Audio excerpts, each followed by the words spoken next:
Welcome,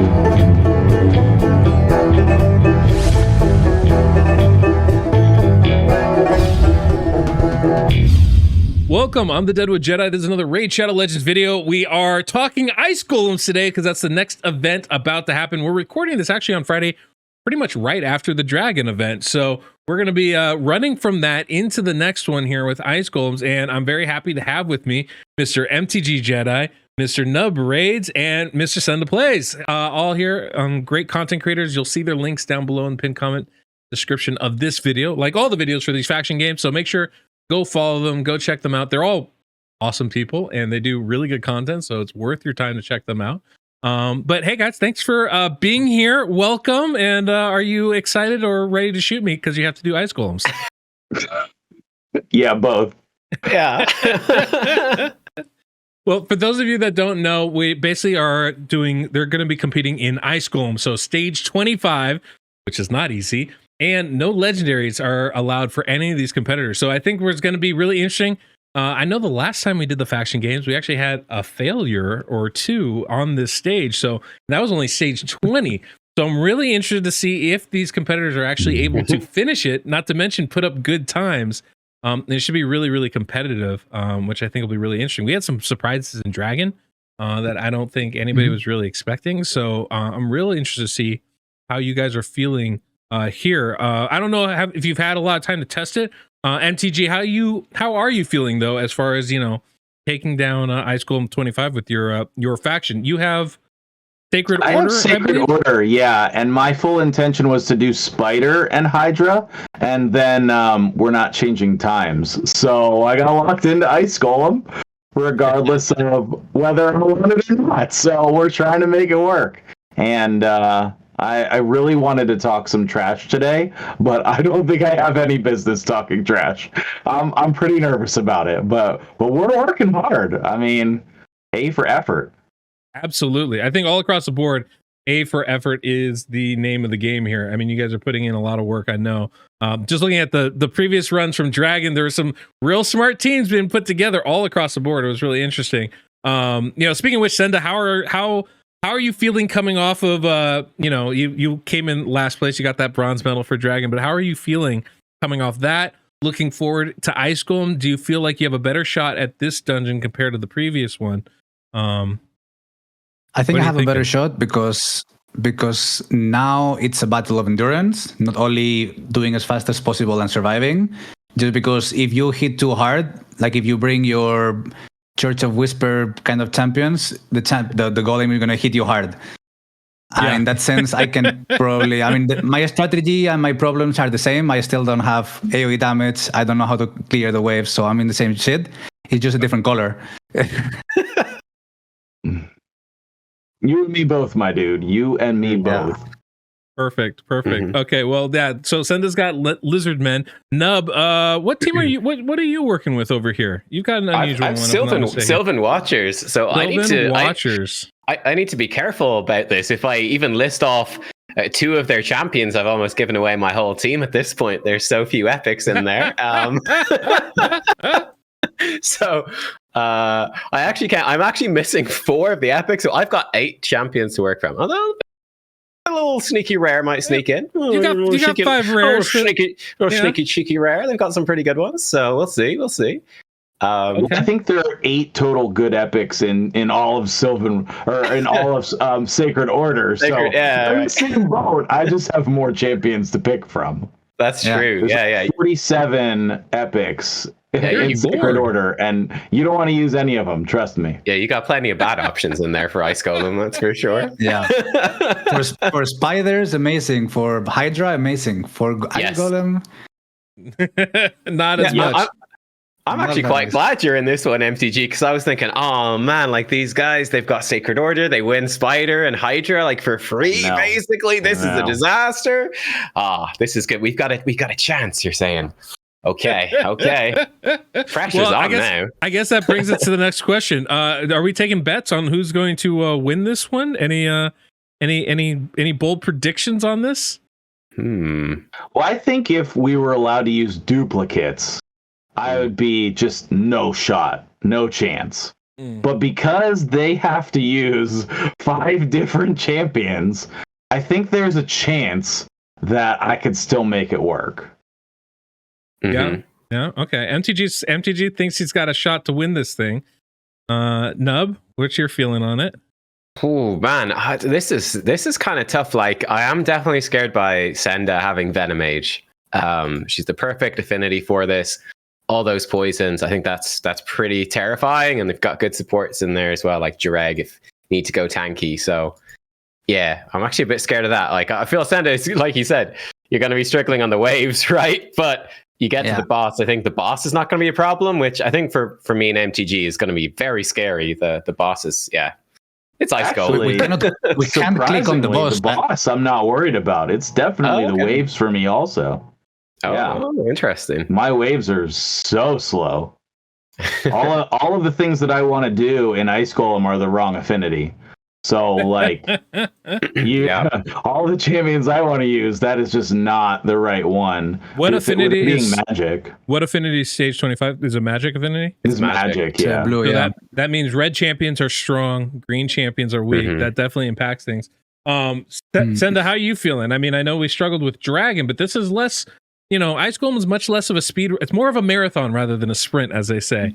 Are you feeling a little better about that, especially with having somebody like Venom Mage, who's a solid I'm more confident. For so I'm in between the line of, should I keep it safe or should I go for a flex with uncommons and these kind of things? Just level up some champions on the way. Wow. I like it. Well, he brought in Saurus for his dragon run with the big AoE hits here. So that was a pretty little sneaky little maneuver. Are there any champions that you guys MTG Nub, any champions that you guys are looking to bring in that are a little bit off meta or unexpected? All of the Sacred Order epics are off meta, so yes. That's not what I meant. Not what I meant. But maybe you can point out a couple champions. That is actually great. A couple champions in Sacred Order that you've been looking at, whether you're going to bring them in or not, but maybe a couple champions that you've been looking at specifically to help you, get through this. Well, in terms of the waves, I've been really trying to find who is the best damage dealer for this level. So, like, you have like heavy hitters like Relic Keeper. Like, should I be using a Relic Keeper in my team? Over on the left. I was like, who? Oh yeah. Relic Keeper. Sure. Like, everybody can get him for free. Like, he's an attack-based champion. He can take a bunch of turns. Should I be using him? Should I be using like the wrong affinity and sticking with Phoenix because he's like one of the best epics in the faction? Really good. Should there are some other underperformers as well. We could be looking at them. But if you go with, attack-based damage dealers, then you have to worry about survivability as well. You can't just, stack a giant pile of attack on Atalia and, expect her to survive the waves because she's going to take like one hit and die. Yeah, that's a really good point. And a lot of I found this with this faction, a couple of the epics that are really popular, Aethar is one of my absolute favorites, and I would expect to, I would not be surprised to see you bring him in, especially because he does so many poisons, but, squishy, super squishy. Juliana, another champion that people absolutely love with her HP burn, poisons, and can hit really hard, but again, squishy. So, always makes it a little bit iffy. And then you have, like you were pointing out Phoenix, but Deacon Armstrong is really strong. But both of them are the bad affinity. If you're trying to get your debuffs from those two, that always becomes a big question mark there. So that's going to be really interesting to, definitely this one's not a no-brainer kind of faction. So it'll be really interesting to see who you bring in. I know you got Sylvan Watcher's Nub. You don't have as many options. One champion that definitely stands out is Ornn, the priest. But again, that affinity. So I'm real interested to see if that's somebody that you're looking to bring in, or if you're going. I didn't realize he was a bad affinity when I picked that faction. All right. That was a nice surprise. yeah. The things we don't think about, right? Well, are there any? But outside of Ornn, obviously that's somebody that you're going to be looking at whether you bring him in or not. Are there any other standouts in here that you're really taking a hard look at as far as utilizing for your squad? I'd say unexpected, but there's only 15 champions to choose from, so right. Obviously they're all expected at this point. They're fair. I mean, the obvious one, I think, Dahi. Like you guys were talking about, going to be stuck on the waves. Like Dahi comes in, he brings his own increased attack, and then he's got AoE decreased defense as well with extra turns. Yeah, he's going to be absolutely amazing, right, for blitzing through the waves, and hopefully that will get me ahead. And then we'll see how the boss goes. That's the worry for me, I think. But the wave should be fairly reasonable, I think, with him. I'm hoping, anyway. But the fun thing about it is that he could just pop extra turns whenever. So there's going to be a lot of randomness. And do I lock out his moves so he can, burst the start of wave 2, for example? Or do I want to? Will I need him to go multiple times in wave 1? Could it mess me up? We've got 3 attempts. And then I got to have some good RNG for the boss as well, methinks. I think some wipes could be in order. So yeah, we'll see. Oh god, I'm loving the risky strategies. Literally my favorite thing. All right, excellent. Gotta be. any of these rares we should runs, right? Yeah, you get 3 runs. Yeah. You only need 1 run. So you would be able to get it on one of the 3. Yeah. RNG. Great thing about Raiden, it's RNG. It's not like it's not that stacked RNG, right? Will. What happens if we all fail? Is it like whoever got furthest before dying? Oh my gosh, I hadn't even thought of that. There you go. I would think longest time surviving. I think the longest time surviving would have to be the. Okay. I would say maybe what it should be is who gets furthest in the dungeon, and then if you're at the same stage, like let's say everybody gets to the boss before they die, then whoever survives the longest against the boss would win. I think that's how we have to go. I'm pretty confident on survival. I'm just not confident on a speedy run. On speed, yeah. Yeah. It's tough. Like we get used to these fast runs with our actual teams, when you can slap in Dark Kale and he solos the boss in 20 seconds. Which might have happened in Dragon, I've heard. But when we got to do it limited to one faction and they don't have that champ, you're like, oh wow, this is actually, I forgot this dungeon is hard. Really makes a big difference. Very cool. Like as far as these factions goes, I think it's very interesting. Senda, is there anybody I know we just saw your Dragon run. So is there anybody in this faction specific for Ice Golem that you think you're going to be looking at bringing in separate from your Dragon run team? I mean, I really like Dareg. I think it provides a lot for the team. Decrease attack, I think, on A1, and increase defense to all allies. And the heal that is also nice. It's not that I need it. Yeah. It's not that I need it because it doesn't really go down that much. But I think in this case, at least, since I want it to be faster, I'm not so concerned about surviving. I think I have the surviving power. I still don't have the damage. But I think I can manage a bit better than Dragon. It's just a matter of finding the perfect balance of speed and survivability. Yep. That makes a lot of sense. I think that's a real interesting thing here. With this faction specifically. I know we saw. I don't have many more options either.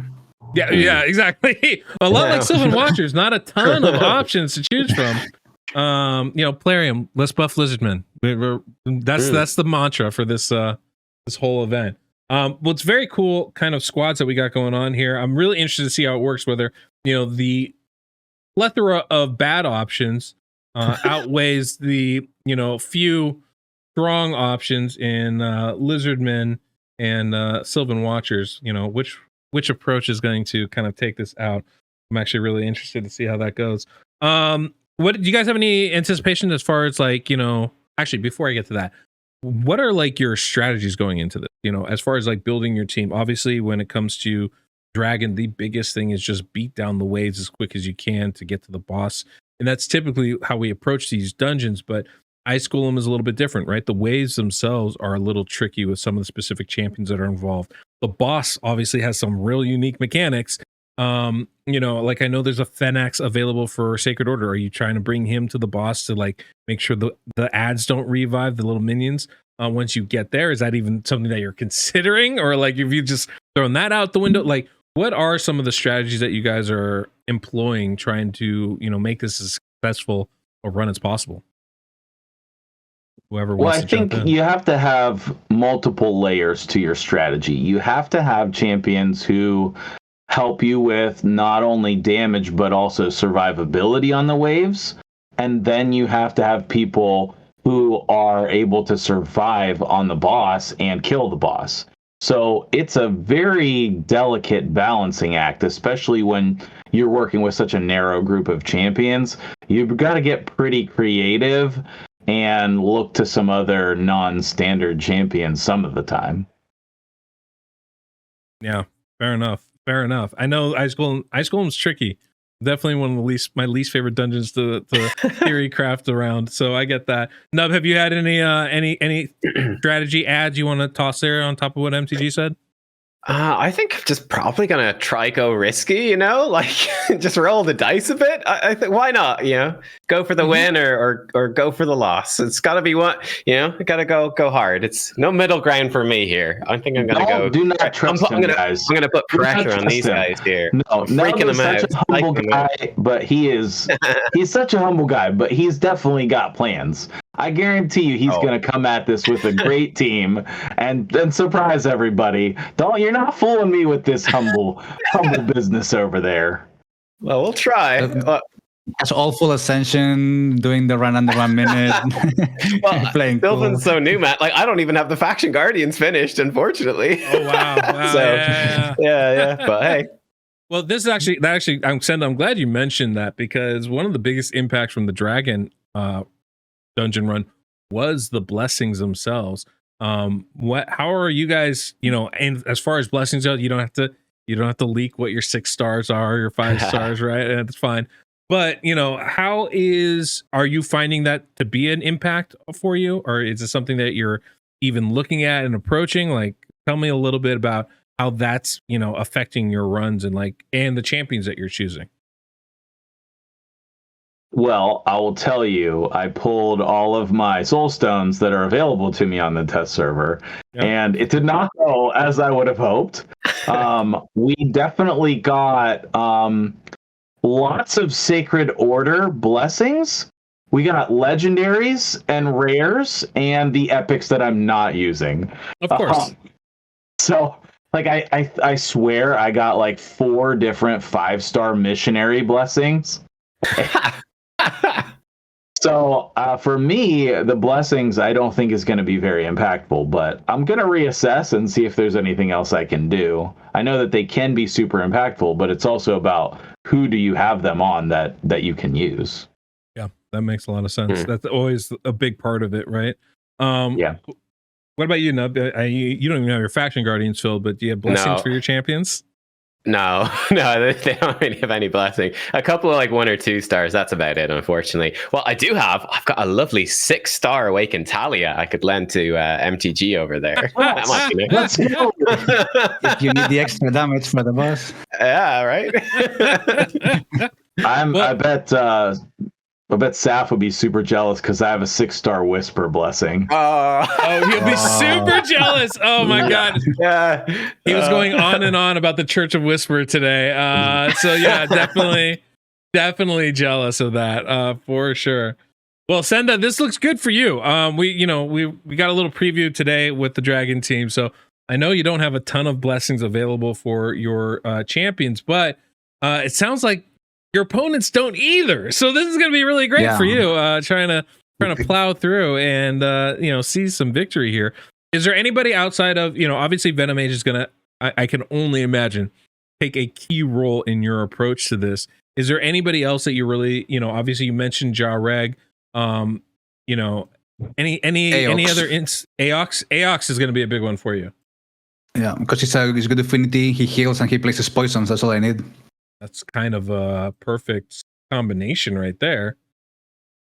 Yeah, that's going to be really strong for you, I'd imagine. Well, that's going to be great. Do you guys have any strategies, in general, any of you, for dealing with the minions from the boss itself? I know that can be a real problematic kind of thing. Okay, yeah, never mind. Nub is just going to, wheel it and deal it, see what happens. She's like, you smiled immediately, just like this cat grin over there. Yeah. Okay. All right. I think we've gotten pretty much all the stuff I can ask from you guys. Now this is something I asked a previous group, but I do want to ask you guys. Who do you think is going to win this competition overall? Do you have bets on your team or on the other team, or what are your feelings overall? Are you feeling confident with your teammates and your squads? I think there's a lot more variables this time. Like we have Senda, who's new to this type of a thing, and Victor, and so I think that we don't necessarily have a good basis. If it was people who had all been in here before, I think it would be a little bit more predictable, or at least we could make an assertion of the situation. But I don't even know what to think about the power level of their accounts. How does that compare to where we're at? I think that's a cool, interesting factor about this go around. Sure. One of the things I think is really interesting is obviously, scheduling with this many people is always a real pain in the butt. And all three of you guys have been, some of the three that have had some issues as far as trying to make it all work. Which, apologies from my end, but also thank you on yours for making the times work that we do have together. But that also impacts what events you guys are competing in, because we have those established first, and then we're trying to shoehorn and make sure everybody can at least do two of them. And I think that's really interesting, especially like this group. I don't know that this is maybe the optimal 3 factions for Ice Golem, but the 3 people doing it. So it's gonna be real interesting. Seeing that, and every event's worth the same amount of points as every other event. So it's kind of, I'm real curious to see how this kind of impacts the overall medal count at the end of this. Well, how are you feeling about things, Nub? Do you feel like it's going to be what's your group, CCR? Is that right? You're two Celts, 1 Roman. Are you guys going to be the hard C, baby? Are you guys going to be number 1, or is it going to be paella, chorizo, and chips, or maybe it's going to be odd brew Jedis over there? I mean, here's the thing. Like, to be fair, I actually would have said the old odd brew Jedis have the best set of factions there, but the fact that MTG's been forced into Ice Golem when he obviously would have really preferred to be doing a Spider with, nice old Armiger and Mordecai and all of that. So that mixes it up. So I don't know. I'd actually have to go back now, because I'd assume they were going to do it a different way, of course. I hadn't looked. So that mixes it up. That gives us other teams a chance, I think. But we'll see. Okay. We'll see. Okay. I can tell you that certainly on the draft, man, like it came to our pick and I was like, oh my God, like we got the first pick and that was great. But the time it came back to our next picks, it's like everything is gone. My list of factions I want, all crossed off. They're all gone. It gets tough real fast. It's very clear. Well, Senda, how are you feeling? I mean, you're the only one here that's actually completed an event. Do you have a feel of kind of how things are going to be going?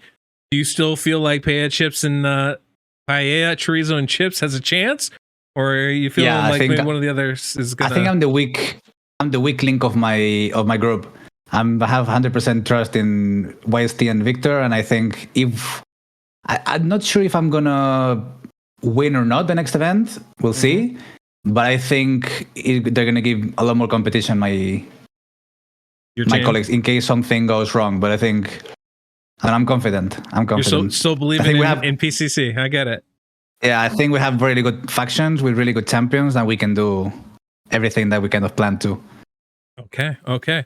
Well, I'm very excited to see where all of this pans out. So I'm really excited to meet up with you guys again on Sunday. It'll be, for you guys watching this, should be Saturday, which means this event will be going live the very next day. We're going to have it at 5 p.m. UTC.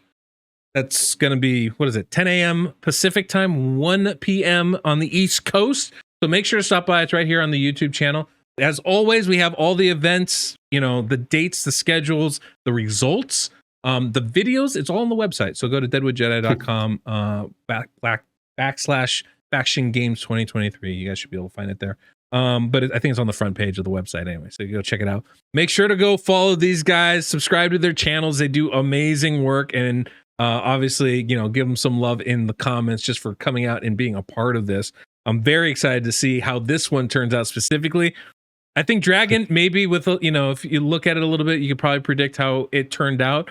I don't know that we're going to be able to do that with Ice Golem. I'm really curious to see how this one turns out. I think it's going to be very fascinating. Everybody seems to have a chance at it. So should be really, really cool. So I'll see you guys in a couple days. You have anything else you wanna add before we get out of here? No, just thanks for hosting again, man. This is always a blast doing these kind of things, and we couldn't do it without an awesome host. So thanks for being you. You're welcome. Agree more. Well, thanks, guys. I appreciate it. Obviously, thank you guys for being part of it, because as much as I like doing this, if you guys didn't come by and play with me, it wouldn't be much of an event. So thanks a lot for taking the time to do this. I really do mean that. Okay, guys, thanks. Don't forget to subscribe, hit that like button. That way you don't miss the next one of these. Hit that notification bell, because these are coming out every day. We got a collab or an event every day for 2 weeks, kids. All right, that's all we got. Thank you guys for being a part of this. Till next we meet on the Deadwood Jedi.